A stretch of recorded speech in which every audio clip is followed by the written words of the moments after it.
Hello truckers. I know talking about mods is not the most exciting thing, but it's relatively important because if you don't get your mod order right, you have missing textures, the game will crash. It just won't be a pretty experience, unfortunately. So I'm going to show you how to set up your mod order correctly so you can continue in your game without any issues. The best way to explain it would be if you imagine that you are going to build a house, an apartment, an office block, whatever you're going to build, a warehouse, a garage.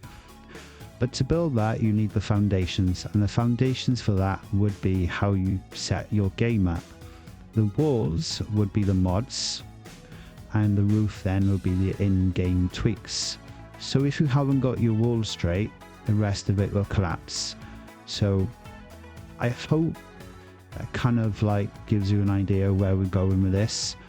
So let's get into it. Let's make it happen, and let's try and do this as quickly and then easy as possible, or better still. Let's just crack on. So when you get into your mod manager, it's always worth checking your mods. Now I'll use the Rust map here as an example of what I mean by checking the mods. So if you go onto the I for information button, you'll see that it will say a number of things. Obviously the status, the category in which it falls in to be loaded, the name obviously, the author, and what version. Now the most important thing here is the dependencies. Now when you're loading map mods, you need to check this. This is important because it tells you what DLCs you're going to need to run the map. If you do not have these DLCs, then obviously it's going to crash and the walls on your house come falling down. Now I will leave a link in the description for those of you who want to know how to set your game up properly. But back to the mod load order, we're just going to take a quick look at some of the maps. So starting from the bottom, we have the maps. That's what goes on the bottom of your active mod list, which is on the right hand side on your mod manager page. Now I'll use the Republic of Kazakhstan here as an example, but if you look above the definition file, you will see a file called the Republic of Kazakhstan fix. Now this is where you would put any road connections, any fixes, or any updates. They would go here above the original map. Below that then, you will have in this case, the Republic of Kazakhstan def, which is an abbreviation of the word definition. And below that will be the map, and below that will be the model. And in other cases you might have such things as media and assets. They will all fall in below that. So moving on up the mod list, we leave the maps behind and we make our way to the trucks.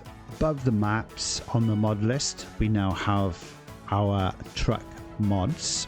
So these are any mods you might download off third-party sites or off Steam. In my case, I got the Ford truck F-Max.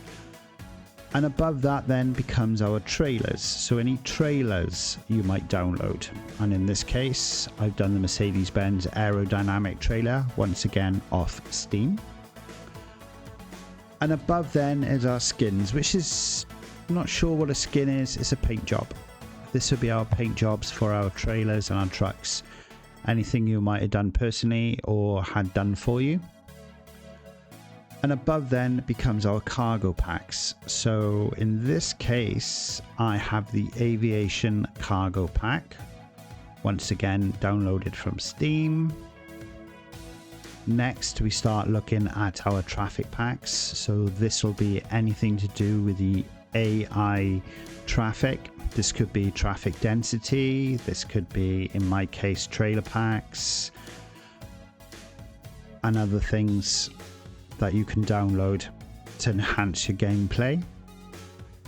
And moving on up, we leave the AI traffic behind, and then we start going into our tuning. So these would be all different things you want to add to your trucks or to your trailers. It could be lights, it could be light bars, it could be beacons. The list is endless, and I'm sure you're well aware there's plenty out there to get. So this would be the section where you start putting in all your tuning options. So above our tuning, we start making things a little bit more difficult.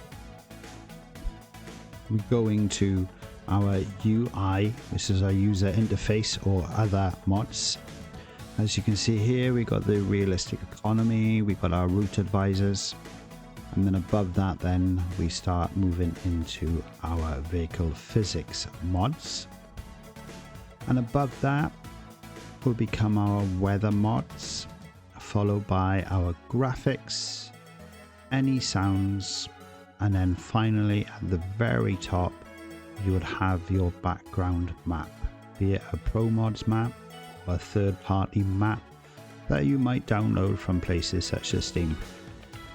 Your load order should be complete, so the only thing left to do is confirm changes and you are done. It's as simple as that.